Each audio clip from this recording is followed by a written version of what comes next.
Oui, c'était les vacances, donc on a fait une petite pause, ce qui nous a permis de réfléchir et de prendre du recul. Et on voit bien là que la grosse offensive qui travaille la France en ce moment, c'est à la faveur des migrants et de la peur que ça génère chez les Français, c'est effectivement un assez grand anti-immigrationnisme généralisé, où d'ailleurs on confond un peu tout. Les migrants, Daesh, les Français d'origine immigrée.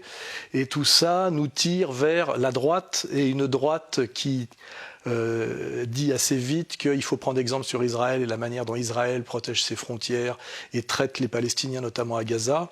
Et on voit bien que cette crise des migrants, qui est organisée d'ailleurs symboliquement, on va dire, par Soros, c'est-à-dire par des cosmopolites de gauche, des mondialistes cosmopolites de gauche, ce que j'appelle aussi les nomades prédateurs, finalement fait le jeu, étrangement, des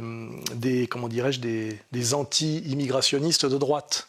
Donc c'est là qu'on se dit qu'il y a peut-être une convergence, puisque ces immigrationnistes de gauche et ces anti-immigrationnistes de droite appartiennent à la même communauté quand même. Et à la fin, ça fait quoi? Ça fait que la France est maintenue sous tutelle de la même communauté surreprésentée.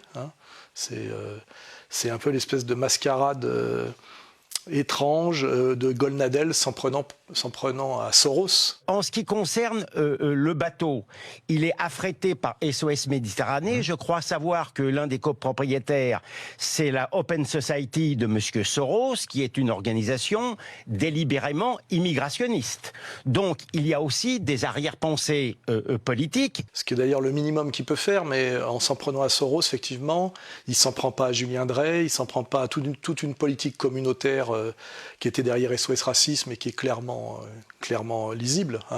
Et surtout, ce que ça entraîne, c'est une certaine communauté change de cheval et nous dit on vous a, comment dirais-je, guidé pendant 30 ans vers le chaos immigrationniste, avec tout ce que contenait SOS Racisme, c'est-à-dire les chances pour la France, élevées dans la détestation des Français de souche, avec assimilation de la France à la colonisation et à la collaboration, ce qui a généré les aspirations des Français, pour finalement proposer de renouer le bail et que les pyromanes deviennent les pompiers, c'est le principe du racketteur qui vous protège contre la menace qui fait peser sur vous. Et puis surtout, moi j'attends toujours que Golnadel, puisqu'il prétend aujourd'hui se battre pour la France libre et libérer la France, on ne sait pas trop de quoi il veut la libérer. Enfin, moi, j'entends bien de quoi il veut la libérer, mais là, il y a un problème de hiérarchie causale, pour citer Carl Schmitt. Et j'attends, moi, surtout que tous ces gens-là présentent leurs excuses à Jean-Marie Le Pen, qui, lui, disait exactement ce qu'ils disent aujourd'hui, mais dès 1973, c'est-à-dire préventivement, avant que ça devienne catastrophique. Comment décrire autrement la véritable invasion qui est en train de se produire dans notre pays, la constitution de véritables villes étrangères, imperméables à l'autorité, au fisc, à la police. Il n'y a plus aucun doute sur le fait que l'immigration telle qu'elle est faite en France et organisée est vecteur d'insécurité. Et je rappelle que ces gens-là n'ont cessé d'attaquer Jean-Marie Le Pen, et que même aujourd'hui, où ils disent tout comme lui, ils oublient encore de lui présenter leurs excuses. Et ça, c'est le signe même de la malhonnêteté et de la mauvaise foi. C'est pour ça que je le dis et je le redis, je ne marche pas dans la combine.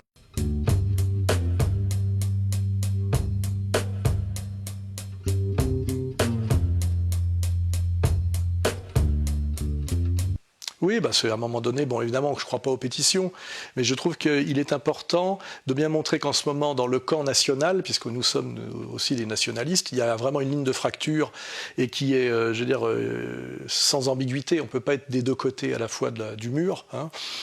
Il y a les nationaux sionistes aujourd'hui, et nous, les nationaux anti-sionistes. Et le national-sionisme est un oxymore. On ne peut pas être national et sioniste. À mon avis, c'est une escroquerie. Et c'est ça qu'on se fait fort de démontrer par cette pétition, qui est une série de parce que, qui est à la fois drôle et explicite. Et d'ailleurs, je vois que le camp d'en face ne la commente pas et ne l'attaque pas. Ils font silence. Parce que le premier grand remplacement fut d'abord celui qui s'est opéré partout dans les médias. Parce que pas de grand remplacement sans grand remplaceur. Parce que la communauté juive de gauche est la principale responsable de l'immigration de masse. Et la communauté juive de droite, la principale responsable de la radicalisation communautaire. Parce que les crises migratoires actuelles sont aussi la conséquence des guerres pour Israël. Parce qu'Israël n'est pas un rempart contre l'immigration, mais un état d'immigrés colons. Parce qu'un patriote chrétien digne de ce nom ne peut avoir aucune admiration pour une armée qui tire sur des femmes et des gosses, poussés à la misère et au désespoir, après leur avoir volé leurs terres. Parce que la crise sociale actuelle nous vient de la politique de la dette exercée par Wall Street, et pas de la Mecque ni de la bande de Gaza. Parce que nous sommes les nationalistes français authentiques et légitimes. Non au national-sionisme. Égalité et Réconciliation fait toujours son boulot d'analyse critique de toutes les martingales foireuses de ce qu'on appelle la politique politicienne, parce qu'on ne fait pas de politique politicienne, et aussi d'incarner, je dirais, un vrai nationalisme, et un nationalisme à la française, c'est-à-dire compte tenu des spécificités françaises. Je rappelle toujours que la France n'est pas l'Allemagne, la France n'est pas l'Angleterre, la France n'est pas non plus la Hongrie ou la Croatie, parce que je vois aujourd'hui des gens qui me disent, regardez comment font les Hongrois avec Orban. Et moi, ce que je fais remarquer, c'est que finalement, les Hongrois, qui sont un petit pays, qui est incomparable à la France, qui est quand même un des phares de la civilisation occidentale, même si on est un peu en déclin, et ben la Hongrie a finalement la chance de n'avoir pas de débouchés sur la Méditerranée, de n'avoir pas fait la Révolution française, de n'avoir pas ni Montaigne, ni Jean-Jacques Rousseau, ni Voltaire, ni Victor Hugo, et qu'effectivement, pour sauver la France, il faut faire une autre politique qu'aujourd'hui, mais une politique française. On ne peut pas transposer, faire des sauts dans le vide. Les gens qui aimeraient qu'on fasse comme en Hongrie ne comprennent pas ce que c'est que la politique. Fondamentalement, la politique, c'est quelque chose de concret qui ne peut pas procéder que par médiation à partir de choses réellement existantes. C'est-à-dire on peut passer d'un point à un autre. On ne peut pas faire des sauts métaphysiques dans le vide. Donc voilà, peut-être qu'aujourd'hui, on regrette de ne pas être la Hongrie, ce qui est quand même un signe d'effondrement. Parce que j'en vois même qui préféraient que la Croatie gagne au football contre la France parce qu'ils n'aiment pas l'équipe de France. Je rappelle quand même que la France a été la grande nation, c'est-à-dire la première nation du monde, on va dire jusqu'à Waterloo. Elle est encore, je crois, la 7e puissance économique du monde. Elle participe au premier plan avec l'Angleterre et l'Allemagne au génie européen qui est quand même le groupe ethnique qui mène le monde. C'est-à-dire qu'on souffre aujourd'hui d'être français, mais la France c'est quand même quelque chose de très grand. Il faut quand même reliser Bainville. Et aujourd'hui, souhaiter être croate ou hongrois, face effectivement à un chaos qui nous est imposé, c'est une manière de politique de démissionner, de baisser les bras, ou de partir, je dirais, dans une dimension poétique qui s'ignore, parce qu'effectivement, on peut rêver d'être la Hongrie. Mais c'est comme à un moment donné où il y avait la vague du romantisme en France, qui était en fait un néo-monarchisme, parce qu'il y avait un agacement par rapport à la laideur et au mensonge républicain des banquiers républicains. Et ça nous amène à Baudelaire. C'est très beau, le néo-traditionnalisme baudelairien de l'époque. Mais ce n'était pas un programme politique. Ça débouchait sur une production esthétique de qualité. Et je fais remarquer que Baudelaire, c'est quand même autre chose que Marceau, par exemple. Vous voyez ? Donc, soit on fait de la politique, c'est ce que je fais, soit on fait autre chose. Voilà, mais il faut être clair sur les catégories. Voilà. Donc aujourd'hui, les gens qui pensent que le national-sionisme est la voie de la renaissance de l'indépendance de la France et de la France sont en général des trouillards, des petits arrivistes qui veulent des miettes, des traîtres pour moi et des foireux. Et ceux qui pensent effectivement qu'il faut aller chercher les solutions à la crise française en Europe centrale ne comprennent rien à ce qu'est la politique. Voilà.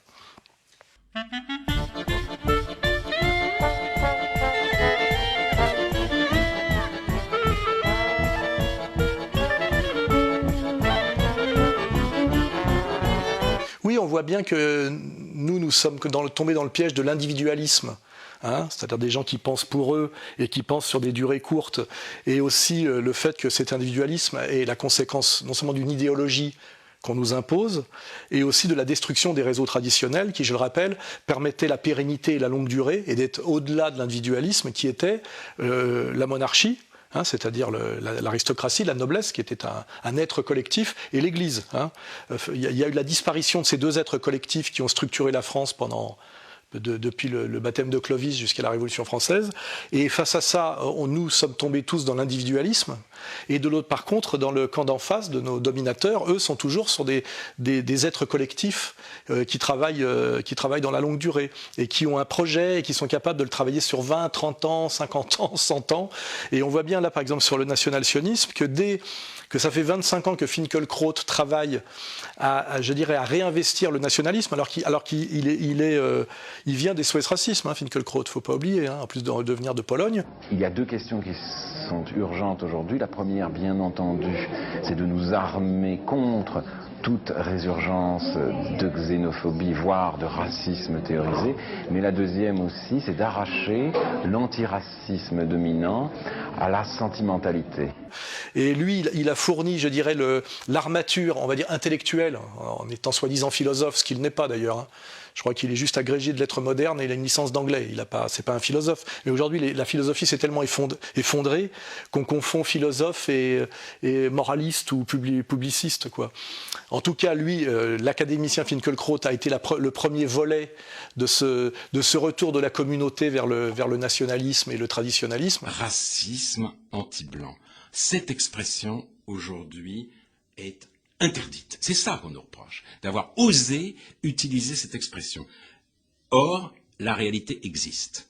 Et il ne faut pas laisser aux racistes blancs le monopole de la dénonciation du racisme anti-blanc parce que ça leur assure un fonds de commerce illimité. La deuxième vague, c'est Zemmour. Lui, c'est la vague journalistique avec Le Figaro. Lui, il interpelle la bourgeoisie de droite, quoi. Je vais vous expliquer très simplement. L'islam et l'islamisme, c'est exactement la même chose. Tout ce qu'ils font est sous-tendu par des sourates de l'islam. Quand ils égorgent des adversaires, c'est écrit dans le Coran qu'il faut égorger les juifs et les chrétiens. Et la troisième vague, on la voit, on se la prend dans la gueule en ce moment, c'est travailler la jeunesse en colère et les milieux un peu plus populaires. Et c'est Ring avec la petite bande à David Kersan, dont le vrai nom est David Serra. Si je fais un constat froid, immédiat, le pays au Moyen-Orient où les chrétiens sont le plus en sûreté, c'est en Israël. Tu vois. Donc moi, en tant que chrétien, pour moi, ça suffit à plutôt avoir tendance à trouver que, voilà. En fait, moi, quand j'entends les gros discours nationalistes, ils tendent vers ça. Ils veulent faire un Israël français, donc en substituant tout ce que Israël fait sur le modèle français, tu vois. Donc un pays qui soit assigné à une religion avec des frontières inviolables. Donc voilà, c'est les trois étapes du virage à droite de la communauté qui est passée de l'antiracisme au racisme, parce qu'aujourd'hui on voit bien que y avait, on va dire, la communauté des élus qui étaient antiracistes de gauche, avec on a toujours Julien Drey et Askolovitch, et puis maintenant est en train de prendre la main, c'est une espèce d'alternance dialectique pour garder la haute main, c'est la dialectique bien comprise. Maintenant on a Golnadel avec les racistes de droite, le Likoud, qui effectivement se targue d'être capable de ratonner efficacement à Gaza, alors qu'avant c'était, on est passé de chance pour la France à haro sur le Gazaoui, c'est marrant. Et c'est comme ça que ces gens-là gardent la main, par des alternances fonctionnelles et des virages à 180 degrés. Et le bon couillon on va dire de Français, soit ne comprend rien, soit comprend mais tapine. Et ça, c'est le gros problème, parce que je peux rien reprocher aux Français qui sont trop loin de tout ça pour ne rien comprendre, parce qu'il faut quand même être assez proche des lieux de pouvoir et de décision, il faut être à Paris, dans le tertiaire, avoir des liens avec le journalisme pour comprendre tout ça. Un paysan de la Creuse ou un sidérurgiste lorrain, il ne sait pas que tout ça existe, et puis c'est trop vicieux pour lui. À la limite, il a l'âme trop pure pour envisager tout ça. Mais ceux qui se targuent de faire de la politique, de comprendre et d'agir, soi-disant, pour la France, et un certain redressement ou une certaine indépendance, ceux-là sont pour moi des traîtres et des guignols, quoi. Et c'est ça, je dirais, mon combat d'aujourd'hui et ma tristesse aussi.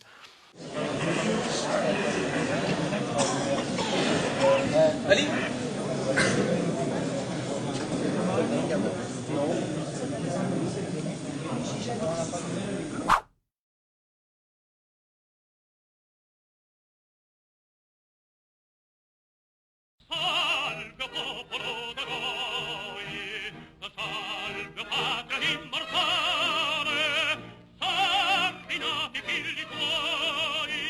Le gros morceau qui fait bouger en ce moment l'Europe et qui fait réagir tous les penseurs, et notamment par exemple un Attali, c'est ce qui se passe en Italie. Je rappelle qu'Attali, récemment, dans un colloque donné à Aix-en-Provence, a bien dit, après avoir dit que les nations devaient être considérées comme des hôtels. Un pays, c'est un hôtel. C'était un peu comme la fin de l'histoire de Fukuyama, il pensait que c'était plié. Il se rend compte qu'il y a un sursaut, effectivement, de colère des peuples d'Europe. Il ne faut pas considérer le nationalisme comme un gros mot, ce serait une erreur terrible. Nous avons besoin des nations. Il ne faut pas laisser la nation aux nationalistes. Il y a une limite à la manipulation et il y a quand même des réactions, je dirais, anthropologiques.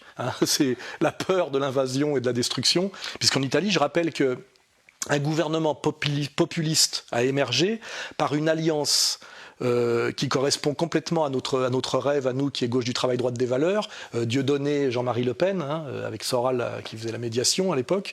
Malheureusement, ça ne s'est pas fait à cause de la fille, c'est triste. Et donc, il y a eu l'alliance du mouvement 5 étoiles, qui avait été initiée par Pepe Grillo, qui était un comique. Donc là, on est vraiment dans le libertaire à la Dieudonné, et de quelque chose qui émane de la Ligue du Nord, et si on remonte encore plus loin, du MSI, c'est-à-dire les néofascistes italiens. Et donc, des populistes de gauche et des populistes de droite, qui se sont alliés, un peu d'ailleurs ce que rêvait de faire à un moment donné Coluche avant sa mort, quand après s'être débarrassé de Romain Goupil, dont il avait compris la manipulation, puisqu'il commençait à comprendre les réseaux trotskistes. À l'époque où je l'avais rencontré, il avait compris toute cette manipulation, il avait compris Attali, il avait compris Romain Goupil, et il s'était rapproché de Gérard Nicou, du Sidunati, pour qu'on lui explique. Et lui-même rêvait de faire, à mon avis, une alliance populiste gauche-droite. À mon avis, il en est mort à cause de ça. Mais en Italie, pour revenir, Pepe Grillo a monté ce mouvement populiste de gauche 5 étoiles. Le néofascisme italien a continué sa voie, puisqu'il a un poids historique. Il ne faut pas oublier que le fascisme n'a pas en France. Et à un moment donné, cette alliance s'est faite, a gagné les élections, en partie d'ailleurs grâce à la médiation discrète d'un Berlusconi, qui serait un peu, je dirais, un Bernard Tapie italien. Donc l'Italie est en train de montrer la voie de l'insoumission à l'Union européenne, parce que ce qui est en ligne de mire, c'est sortir de l'Union européenne, donc détruire l'Union européenne. Voilà 5 jours que le navire Diciotti est taqué au port de Catane et que des dizaines de réfugiés y sont confinés sans pouvoir fouler le sol italien. Le gouvernement réclame depuis le début de la semaine des garanties européennes sur la répartition et la prise en charge des migrants rescapés, prérequis obligatoires avant d'autoriser leur débarquement. Luigi Di Maio, le vice-président du Conseil italien, a lancé un ultimatum à la Commission européenne. Si l'Union européenne s'obstine et si rien ne sort de la réunion de la Commission ce vendredi à propos de la répartition des migrants à bord du Diciotti, alors le mouvement 5 étoiles et moi-même ne serons plus disposés à verser chaque année 20 milliards d'euros à l'UE. Si l'Italie sort de l'Union européenne, c'est la fin de l'Union européenne. Et là, je m'appuie sur les analyses de Charles Gave, je crois, qui sont très bonnes. C'est que si l'Italie sort de l'Union européenne et qu'elle retourne à sa monnaie, elle échappe partiellement, et même de façon assez importante, à la dette. Parce qu'il ne faut pas oublier qu'au-dessus de toutes les questions, le chaos social dans lequel on est aujourd'hui, l'appauvrissement, etc., est lié essentiellement à cette politique de la dette qui est un racket du système bancaire mondial et mondialisé, qui, comme je le dis souvent, n'a pas à sa tête le monde musulman, suivez mon regard. Ça nous amène plutôt vers Wall Street et la City, et donc toujours les mêmes, voilà. Et donc là, ce qu'il faut bien comprendre, c'est que ne pas payer la dette n'est pas un drame pour l'endetter. Parce que le but, c'est pas comment payer la dette. Ça, c'est l'arnaque dans laquelle on essaie de nous enfermer. Le but, c'est comment ne pas payer la dette, qui est une escroquerie et qui est un racket. Et le meilleur moyen de ne pas payer la dette, c'est de sortir de l'Union européenne et de sortir de l'euro. Et de revenir à une monnaie nationale qui dévalue totalement la dette. Et qui va prendre dans la gueule cette destruction de l'Union européenne ? Le seul pays qui serait en faillite si l'Italie sortait de l'euro, c'est l'Allemagne. Parce que l'Allemagne a accumulé depuis 20 ans à peu près 1000 milliards d'euros d'excédents sur les autres pays dans ce qu'on appelle les balances target. Et ces balances target, si vous voulez, elles sont en euros. Et donc les Allemands ont prêté en quelque sorte de l'argent aux Grecs pour qu'ils achètent des bagnoles. Et en échange, les Allemands ont pris un effet recevoir du Grec qui paiera la voiture.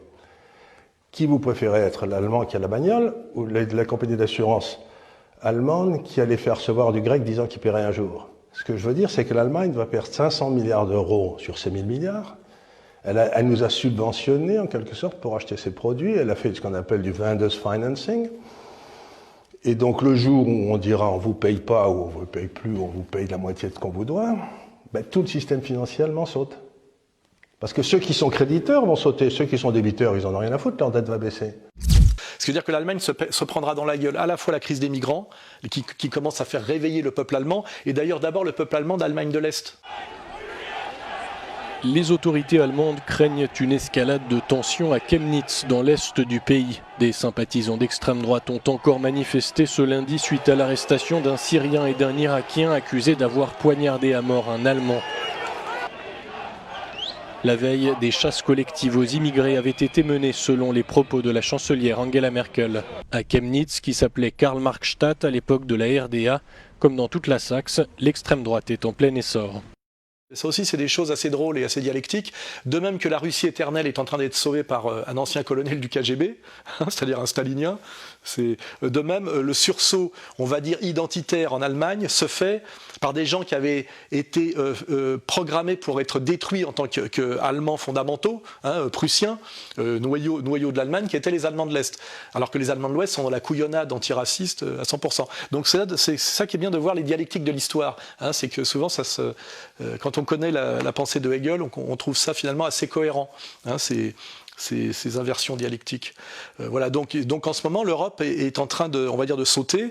On a on va dire, du néo-mussolinisme en Italie, et puis qui risque d'enclencher du néo-hitlérisme en Allemagne. Ce qui est assez drôle, c'est que nous, au même moment, avec Mélenchon, on aura Léon Blum, qui prouve qu'on est quand même toujours à la traîne et au tapin, pour qui comprend bien ce qu'était le Front populaire en réalité. C'était une réponse des loges et de la communauté de Lumière pour éviter que février 34 finisse par aboutir. Voilà, ça c'est pour les gens qui ont une certaine culture.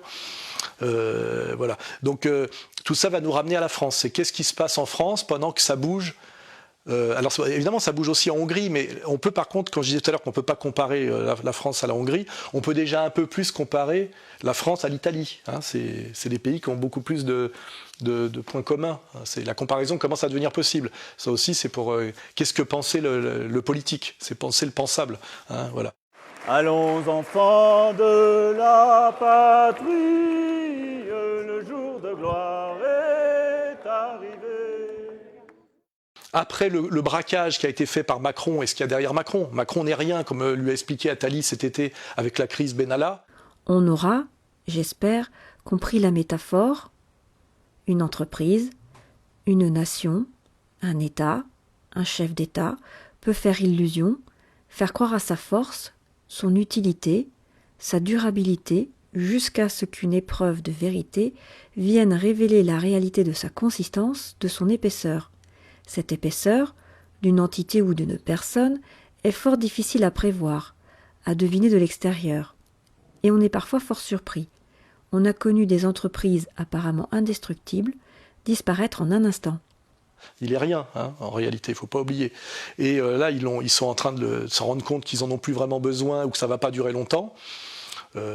Pour plusieurs raisons. Déjà parce qu'il a eu la naïveté de penser qu'il était président de la France et qu'il y avait peut-être des marchés à conquérir dans la reconstruction de la Syrie. Et pour ça, il est allé prendre langue avec Poutine, ce qui était très, très, très logique pour un président français, mais il n'est pas un président de la France. Il est un président de l'oligarchie qui tient la France et qui maintient la France au tapin, parce que ça sera sans doute le dernier pays à tapiner quand toute l'Union européenne aura explosé. C'est à peu près ça notre destin, nous. Et c'est pour ça que ça pète toujours beaucoup plus fort en France. La France est le pays des révolutions à cause de ça, parce que c'est verrouillé jusqu'au bout. Donc ça, plus la manière dont il a géré la fête de la musique et l'équipe de France de football, où là on a vu que la dimension gay cocaïno-festive, qui n'avait rien à voir avec redonner un peu de faste à la fonction présidentielle. On était très loin de Poutine à Versailles. Il est en train de se faire briser les reins, et aussi parce que n'oubliez pas qu'il incarnait dans cette marche vers le mondialisme, non pas la tendance, on va dire, valse, c'est-à-dire la tendance égorgeur Daesh, mais la tendance enculade LGBT. J'avais bien dit qu'il y avait ces deux manières d'arriver à la domination terminale, c'était par la décadence des mœurs ou par la menace du choc de civilisation. C'est-à-dire l'égorgement daéchien et la sodomie LGBT de l'autre côté. Et lui incarnait quand même la voie douce. Et cette voie douce s'est remise en question aujourd'hui. C'est toujours très aléatoire. Et ça plus la Russie, il n'est plus en phase. Et surtout, ces maîtres qu'il avait amenés au pouvoir. Le problème, c'est que quand on exerce le pouvoir, ça me rappelle Giscard, il finit par croire qu'il l'a à cause des fastes de la République, et avoir des idées et des prétentions à une certaine autonomie. Ça donne « c'est moi le responsable, venez me chercher ». On ne peut pas être chef par beau temps et vouloir s'y soustraire lorsque le temps est difficile. S'ils veulent un responsable, il est devant vous, qu'ils viennent le chercher. Et ce responsable, il répond au peuple français et au peuple souverain. Et Et là, je pense que l'oligarchie commence à se dire que Macron va pas aller très loin, déjà parce que sa cote de popularité s'est évidemment effondrée, et qu'il va falloir finalement retourner à ce qu'est la France, c'est-à-dire le bipartisme. La France n'a jamais été un pays de gouvernement au centre. Ça a été le mystère des voix centristes pendant des années. Ça a donné les radicaux de gauche, les radicaux valoisiens, l'espoir de Bayrou avec le MoDem. Et effectivement, si ça a marché avec Macron, c'est qu'il y avait une raison, c'était pour empêcher l'union des droites. C'était pour empêcher que le gagnant à la primaire à droite, notamment Fillon, ait une politique pro-russe et se rapproche dans la gestion de la France, notamment au niveau local, d'un Front National dédiabolisé par la bande à Collard, etc. Et c'est ça que nos maîtres ont voulu éviter à tout prix par un braquage de court terme qui s'appelait la macronerie, qu'on peut enlever un air et on voit où ça mène. Donc aujourd'hui, on est dans la recomposition bipartite, ça se voit, c'est-à-dire que la gauche va être reconstituée par Mélenchon. Et que bien sûr, j'ai le cœur plein de l'enthousiasme que serait une décision de votre part qui vous conduirait à bifurquer vos chemins pour les porter en jonction avec les nôtres. Que finisse cette longue solitude pour moi d'avoir été séparé de ma famille, intellectuelle et affective. Mes amis, vous me manquiez. C'est l'union de la gauche. Et la droite, la question c'est, les républicains doivent reconstituer la droite sur l'effondrement du macronisme, puisque la nature politique a horreur du vide et la France est vraiment un pays gauche-droite.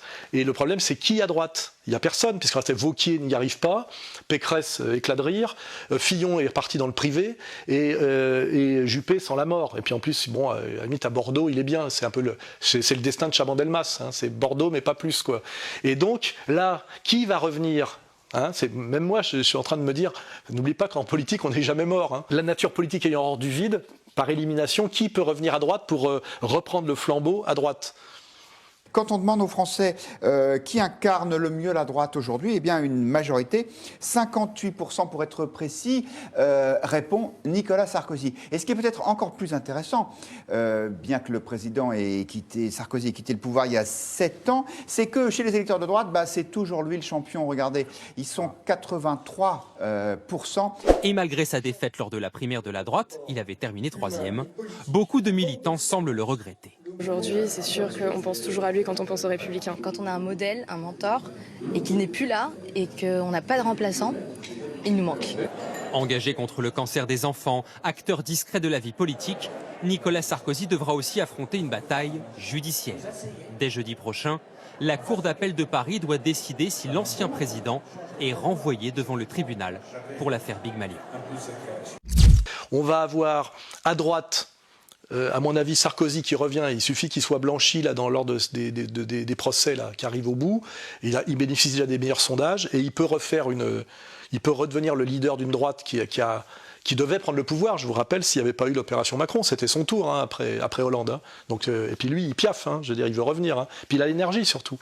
Les réseaux, l'énergie, le savoir-faire. On peut quand même compter sur le côté insubmersible de Sarko. C'est pas la première fois qu'il meurt, Sarko. Il était parti une fois, il avait pris la tête des élections européennes, il avait fait, je crois, 14%. Avant, il avait trahi Chirac bêtement en suivant en baladure. C'est un mec qui a eu plusieurs vies déjà, comme les chats. Ils retombent sur leurs pattes et ils ont plusieurs vies. Donc j'ai l'impression qu'en ce moment, on vérifiera si j'ai presque toujours raison ou moins ou plus. J'ai l'impression qu'il y a une droite qui est en train de se reconstituer autour de Sarkozy et que là, l'union des droites va jouer enfin, c'est-à-dire le droit pour la droite traditionnelle face à ce qui se passe en Italie, de coopter une extrême droite. Avant, c'était interdit par ce qu'on appelle l'arc républicain, mais une extrême droite complètement fragilisée à la ramasse qui correspond au Front National ruiné, et surtout qui a été enfin convertie de force au sionisme intégral, n'oubliez pas. Car si chacun peut évidemment déplorer le nombre important de morts palestiniens, on ne peut pas ne pas constater qu'il y a un message là aussi de la part d'Israël, mais qui est un message clair: ils ne transigeront pas sur la sécurité de leurs frontières. Or, incontestablement, c'est de cela dont il s'agit. Il s'agit de la sécurité des frontières d'Israël. Et de l'autre côté, pour passer de l'autre côté, effectivement, on a un Mélenchon qui incarne aujourd'hui la gauche, qui refait l'union de la gauche, et qui, si Macron s'effondre trop pour durer un peu, pourrait appeler dans un gouvernement de cohabitation, comme Premier ministre Mélenchon, ce qui mettrait Mélenchon dans la position de Jospin, c'est-à-dire sur les rails de la présidentielle. Il suffirait pour ça qu'il démissionne un peu avant et qu'il nous fasse le coup de Nicolas Hulot. J'ai pas pu travailler, j'ai pas pu faire du social comme je voulais. Après, en plus, il a la mairie de Marseille, il fait son discours, il fait don de sa personne à la France sur une estrade dans les quartiers nord de Marseille. Et lui, il joue le candidat de gauche social pro-immigré, pendant que Sarkozy jouera le candidat de droite libéral anti-immigré, c'est-à-dire sioniste. Et puis l'autre fera semblant d'être pro-palestinien. Il fait ça depuis 30 ans, ça va pas le gêner. Il vient du Grand Orient. Hein. Voilà. Et on aura bien une bonne France à la con qui retombera dans son bipartisme et qui sera donc totalement immobile, ce que je veux dire, et bloqué intégralement avec une victoire à droite sans doute, avec un libéral sioniste et qui cachera son libéralisme économique, c'est-à-dire la continuation de ce que faisait déjà Macron par une guerre à outrance à l'islam. Ça sert à ça, hein, l'anti-islamisme. Ça sert à cacher le néolibéralisme, quoi. Hein, c'est toujours pareil. La peur de Daesh sert à cacher que le pouvoir n'est pas à la Mecque. Hein, il est plutôt dans le camp d'en face. Voilà.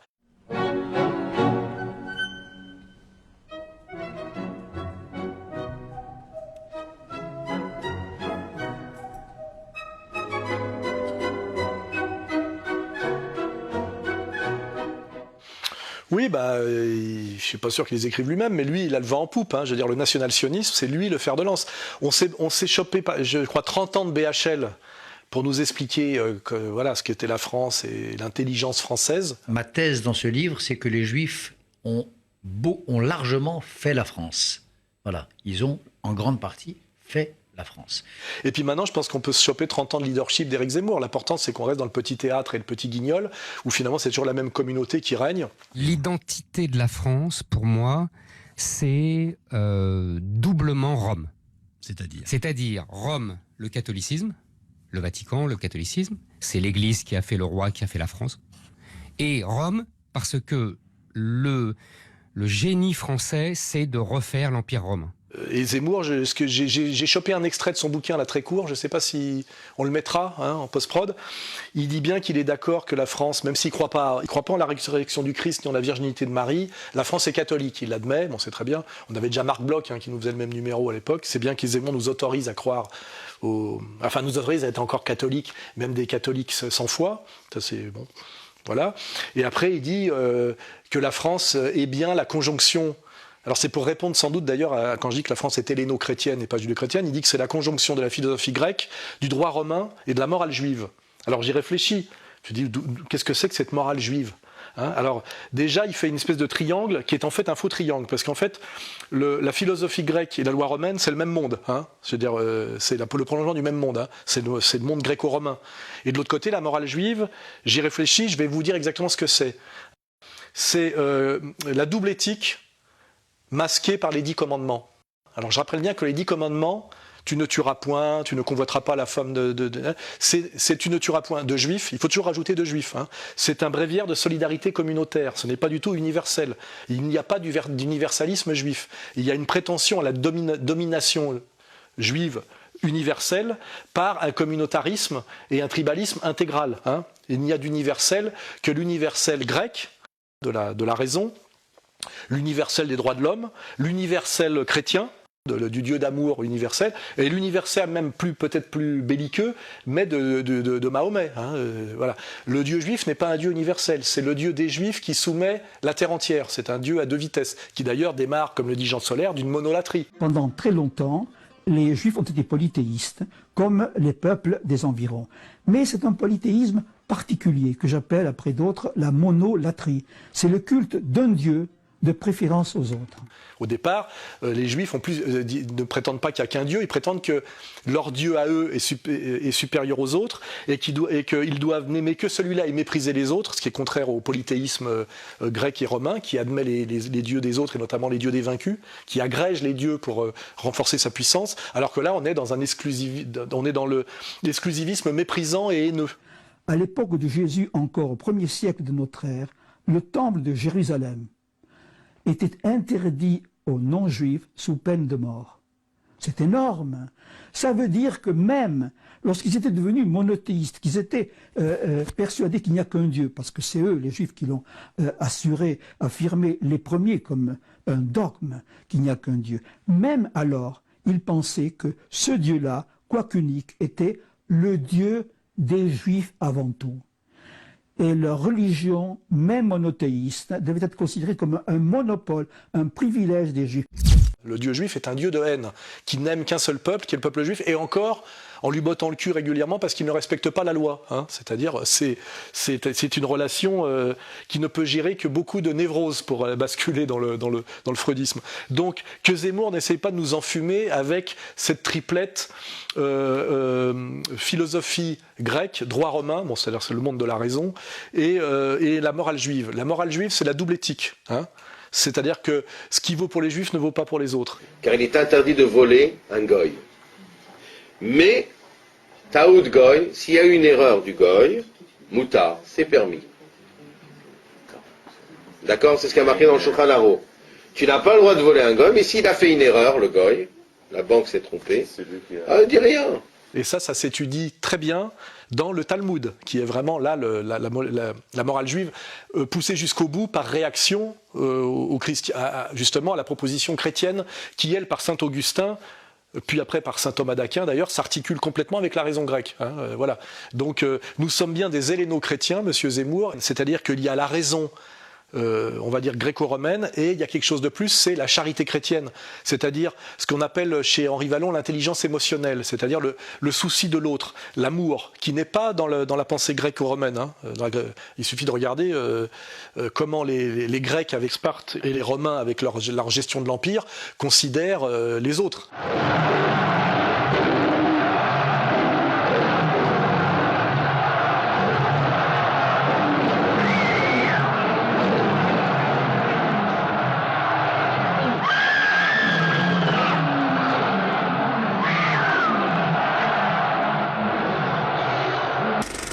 Il y a quand même une dimension de violence et de non-compassion pour les autres, hein, qui est quand même la limite, je dirais, de l'empire, de cet empire-là. Et on voit bien que avec l'avènement du christianisme et du Christ, il y a l'amour, la raison et l'amour. La raison s'articule avec l'amour. Et la France, c'est fait de raison et d'amour. Ça s'appelle les humanités. Ça, c'est spécifiquement français. Hein. C'est la raison et la charité. Hein. C'est Socrate et le Christ. Le doute et l'amour. Hein, voilà. Et finalement, ce qui manque chez Zemmour, c'est ça, c'est la compassion, c'est la charité, c'est l'amour. Ce type-là, dans sa manière de regarder les pauvres, de penser la question sociale, de regarder les Palestiniens, est totalement dénué d'amour. Il y a un deuxième, là, où je ne vous suis plus, et même où vous m'agacez, c'est dans cette obsession du sujet israélo-palestinien. Vous mettez au centre de votre vie et de la vie du monde ce conflit qui est en fait de la petite bière, qui en vérité ne concerne que 3 départements français, Israël, qui concerne des gens, des Palestiniens, un peuple qui n'existe pas, une nation qui n'existe pas. En fait, ce sont des musulmans arabes, on s'en fout, ils n'ont pas de nationalité.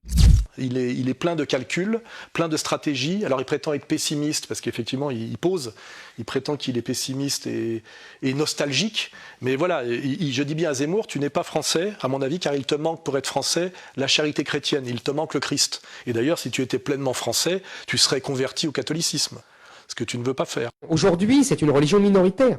Donc se convertir au catholicisme quand il n'est plus qu'une religion minoritaire, la religion minoritaire, je connais ça depuis 2000 ans, ça va, j'ai donné, j'ai pas envie de recommencer, quoi. Si c'est pour changer de religion, pour retrouver le statut de religion minoritaire, alors là vraiment ça m'intéresse pas. Zemmour est un type très intelligent, c'est d'ailleurs par ailleurs en tant qu'individu un camarade, mais en tant qu'être membre de ce qu'on appelle l'être collectif juif, mon pire ennemi. Alain Soral est un type très intelligent, qui a compris qu'il avait un public dans les banlieues, et qui gagne beaucoup d'argent grâce à ce public, avec son discours antisémite. Il faut bien comprendre hein, qu'il y a chez ces gens-là, il y a une duplicité totale, hein, que d'autres n'ont pas compris. J'en parlais avec Jean-Marie Le Pen récemment, et on parlait de ces questions, il disait « Comprenez ce que c'est que la notion d'être collectif ». Vous pouvez le comprendre à travers la bourgeoisie. La bourgeoisie est une classe et qui n'est pas l'addition des bourgeois. Le prolétariat est une classe qui n'est pas l'addition des travailleurs. Il y a des êtres collectifs et on nous empêche de penser en êtres collectifs. Tous les phénomènes historiques lourds sont menés par des êtres collectifs. Hein, voilà. Et le juif est un être collectif. Et moi j'ai des amis juifs en tant qu'individus, mais je sais qu'en tant qu'individu appartenant à un être collectif, ils sont à la fois mes amis en tant qu'individu et mes pires ennemis en tant que membres de l'être collectif. Et Zemmour, c'est exactement ça. C'est mon camarade individuellement, mais c'est mon ennemi que je combats en tant que membre de ce collectif, auquel il appartient pleinement, parce que Gilad Atzmon, lui, y a échappé, c'est évident, parce que je juge les gens sur les actes. Zemmour y appartient totalement. C'est aujourd'hui le fer de lance du national-sionisme. Israël a été pendant des siècles le modèle de la France. La France devient à son tour le modèle d'Israël. Mais leur temporalité se désaccorde. Israël est aujourd'hui la nation que la France s'interdit d'être, la nation farouche, sûre d'elle-même et dominatrice, pour qui la guerre est la continuation naturelle de la politique, pour qui la gloire des armes est une forme suprême d'art. Tsahal renoue avec l'enthousiasme des soldats de l'an 2, et l'audace de ses jeunes officiers rappelle celle des généraux des armées du Rhin ou d'Italie. Sans le nationalisme juif, la France s'abîme dans la sortie de l'histoire d'une nation millénaire, dépossédée de son État, de son passé, de ses racines, de son territoire même. Éric Zemmour, Destin français. Et tous avec d'excellents Français, d'excellents soldats qui marchent au pas en pensant que la République, c'est encore le meilleur régime ici-bas. Oui, alors après le macro, on arrive au micro. Après la théorie, on arrive à la pratique. Pourquoi parler de cette petite affaire, de cette nouvelle librairie ? Parce qu'en fait, elle symbolise, elle concrétise tout ce dont j'ai parlé avant. On va revenir en arrière. Il y avait à Paris une librairie, on va dire, de troisième voie, atypique, qui s'appelait la librairie Facta, qui était tenue par un jeune libraire qui s'appelle toujours Vincent, et dont le fondateur était Feu Emmanuel Ratier, dont la perte se sent aujourd'hui encore plus grandement qu'hier. Donc Ratier, que j'ai connu grâce à Frédéric Chatillon, et que j'ai connu en même temps qu'Alain de Benoît, c'était pas du tout les mêmes personnages, mais chacun avait des très grandes qualités. La qualité de Benoît, c'est la qualité d'une bibliothèque vivante qui connaît à la fois tout de la gauche et tout de la droite, ce qui d'ailleurs n'a jamais produit de pensée spécifique, mais en tout cas c'est une énorme bibliothèque vivante. C'est d'ailleurs lui qui a la plus grosse bibliothèque privée de France, je crois. Et de l'autre côté, il y avait Ratier qui était un diplomate, quelqu'un qui ne fermait jamais la porte et qui essayait toujours de faire du lien. C'est comme ça qu'on pouvait à un moment donné discuter cousin de Benoît, Soral, il faisait de la main tendue, de l'ouverture. Et à un moment donné d'ailleurs, on était très amis, je rappelle d'ailleurs que la librairie Facta faisait dans le livre 9, 80% de son chiffre d'affaires avec Contre-Culture. Il faut faire la queue. Oui, donc 26. Il y a du monde là dans la rue ? Ouais, beaucoup. Malgré la pluie.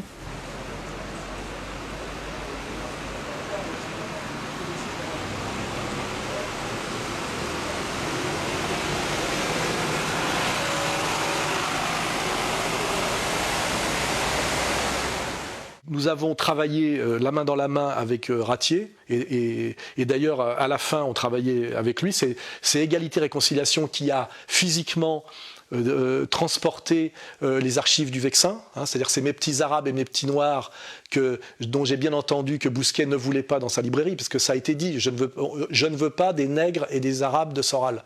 Moi ce qu'il faut oublier c'est que mes nègres et mes arabes lisent des livres et ils sont tous nationaux révolutionnaires. Hein. C'est pas des crétins comme ceux qui jouent au pimp blanc derrière Papacito et de Ring qui trônent à la librairie. Vous pourrez vérifier. Hein. À la librairie, vous avez Élément et Ring qui trônent, ce qui est quand même un attelage qui me fait de la peine quand je pense à de Benoît. Mais je pense malheureusement, il n'y est pas pour grand-chose. Donc, nous pensions que cette nouvelle librairie, là, qui s'appelle La Nouvelle Librairie, allait être la continuation de Facta. C'est comme ça qu'on nous l'avait vendu, on était tout à fait contents.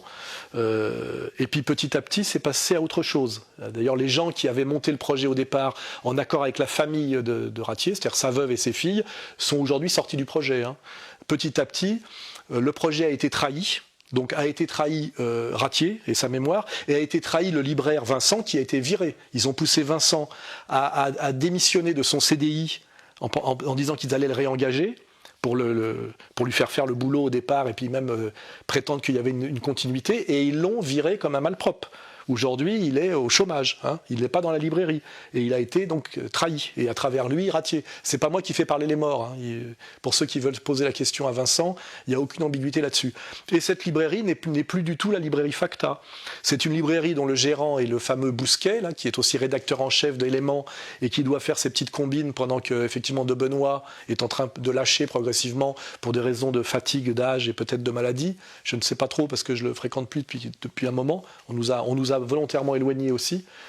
Et je découvre que dans cette librairie, en fait, le but est de faire une librairie de droite non diabolisée. Et on voit bien que c'est pas moi qui ai déclaré la guerre. Bousquet a donné une interview à l'Express de Drahi où il dit il n'y aura pas de Soral et de Forisson chez nous. On n'en veut pas. Voilà. Je prends note qu'ils n'en veulent pas. Alors par contre, il m'avait quand même, parce que j'avais fait une petite réunion avec les gens, je parle avec les chefs, je parle avec celui qui a permis que ça existe, celui qui est au-dessus, que je nommerai pas par respect, puisqu'en général il n'aime pas trop se montrer. Et lui m'a dit, Alain, il n'est pas question qu'il ne te passe pas une commande. Et la veille de la réunion qu'on devait avoir physique, puisqu'on s'était pas parlé par SMS, effectivement, le libraire, je ne sais pas qui c'est, puisque c'est plus Vincent, m'a passé une commande de 400 € en me demandant 50% de réduction, c'est-à-dire d'une trentaine de livres. Ce qui veut dire en gros, on te fait fermer ta gueule et on te met toi aussi au tapin pour 400 €. Donc j'ai répondu, il n'est pas question que j'accepte ces miettes, moi, et ce crachat, pour que vous puissiez dire après, Soral se plaint, il est là. Non, c'est pas comme ça. Moi, quand je vois la librairie, je vois Éléments et Ring partout. C'est ça que je vois trôner, quoi. Hein, voilà. Donc cette librairie, aujourd'hui, est une librairie on va dire national-sioniste, hein, c'est clair, qui fait partie de l'attelage qui est en train de mis en place avec l'école de Marion Maréchal Le Pen, avec le travail de Valeurs Actuelles et partiellement de TV Liberté, pour rendre possible, de façon gramscienne, parce qu'ils aiment bien ce terme, l'union des droites, hein, c'est-à-dire c'est l'extrême droite au service de la droite traditionnelle. Et en fait, si je regarde au bout, je me dis que tout ça, c'est fait en fait pour rallier Sarkozy et aider Sarkozy à reprendre le pouvoir. Donc c'est pour ça que je me suis éloigné de ce projet. C'est une trahison de ratier, c'est une trahison de la ligne que je défends moi, qui a à voir avec l'historique de cette librairie. Car je rappelle, cette librairie était la librairie de l'Action française, qui d'ailleurs est en train de subir le même éclatement en ce moment avec Blanchonnet qui a pris parti pour Papacito contre moi récemment, et ils sont tous en train de passer au national-sionisme, à l'Action française aussi en ce moment, pour aller au tapin, et ça fait gueuler certains types à l'Action française. Donc en ce moment, tout, on va dire, ce que nos ennemis appellent l'extrême droite est en train d'être scindé en deux, entre ceux qui veulent aller au tapin via le national-sionisme et ceux qui ne veulent pas y aller. Hein, voilà, c'est-à-dire ceux qui s'extasient sur Zemmour et ceux qui pensent qu'il faut peut-être garder un peu de réserve, et puis ceux qui pensent que on va peut-être pas faire tout ce travail de métapolitique gramscienne pour ramener Sarkozy au pouvoir. Hein, voilà. Donc je rappelle que cette librairie était la librairie de Georges Valois, et que Georges Valois, c'est le Cercle Proudhon, c'est le Faisceau, et d'ailleurs il est mort, lui, en déportation, je crois, à Bergen-Belsen. Et Valois, si on regarde sa trajectoire, sa personne, c'est vraiment, on va dire, l'extrême droite sociale, c'est vraiment la troisième voie, et c'est égalité et réconciliation. Hein. C'est pas du tout ce qu'est en train de faire Bousquet en ce moment, qui est d'accoler Éléments, c'est-à-dire des vieux païens pagano-européens de 80 ans qui planent, à Ring de Kersan, en pensant que la virilité white trash, c'est on va bien dire Marceau, un gay cuir, Papacito, un pimp blanc marié à une Congolaise qui vient de se vanter fièrement d'avoir eu 350 invités à son mariage coutumier congolais. J'ai rien contre d'ailleurs, mais je veux dire, ça c'est pas l'extrême droite blanche qui permet à Bousquet de dire qu'il veut pas des nègres et des arabes de Soral. C'est du tapin stupide. Donc c'est pas inutile de parler de cette librairie, parce que là on voit bien effectivement qu'elle synthétise toute la trahison, les calculs foireux, et aussi l'arrogance du petit Bousquet qui m'a comparé d'ailleurs à un national-bolchevique du monde à Rome. C'est assez explicite de ce qu'il a derrière la tête, puisque national-bolchevique, c'est sans doute ce que je suis, oui, bien sûr, je suis un nationaliste social, moi, pas parce que sinon les nationalistes bourgeois, on sait que c'est le tapin. Enfin, on ne peut pas être bourgeois et nationaliste d'une certaine manière. Hein. Quand on est bourgeois, on est mondialiste. Hein. Il y a une logique économique. Il faudrait quand même lire un peu Marx, quoi, pour comprendre. Et puis Mondarom, j'ai compris parce que c'était Bourdin, il y avait une secte, et il y avait les femmes derrière. Voilà. Et je pense que je vois le petit Bousquet, il se dit on va faire des petits vernissages, des petites signatures à cette petite librairie, et j'ai peut-être enfin pouvoir avoir une petite existence mondaine. Et voici le propriétaire des lieux. On est déjà copains. Dites-moi, monsieur Bousquet, il y a beaucoup de policiers devant votre librairie. C'est quoi le problème? Vous n'êtes pas des journalistes. Hein. Vous êtes des clowns. Vous avez un nez de clown. Vous n'êtes pas des journalistes. Vous ne m'intéressez pas. Vous ne m'intéressez pas. Et c'est vrai que pour un type qui est un porte-coton depuis des années et qui n'a pas de vie, hein, de vie mondaine, ces gens-là ne voient pas plus loin que les miettes qu'ils vont pouvoir ramasser. C'est-à-dire ils sont pas en train d'aller au pouvoir. Hein. Ils sont en train d'aller au tapin pour une coupe de champagne, le sourire d'une gonzesse un peu moins moche que celle qu'ils doivent se taper. Ça, j'ai aucun doute là-dessus. Par rapport à eux, je suis effectivement une sorte de Bourdin d'un Mondarom, national bolchevique. Et je pense que c'est de là que viennent toutes les jalousies quand on creuse. Hein.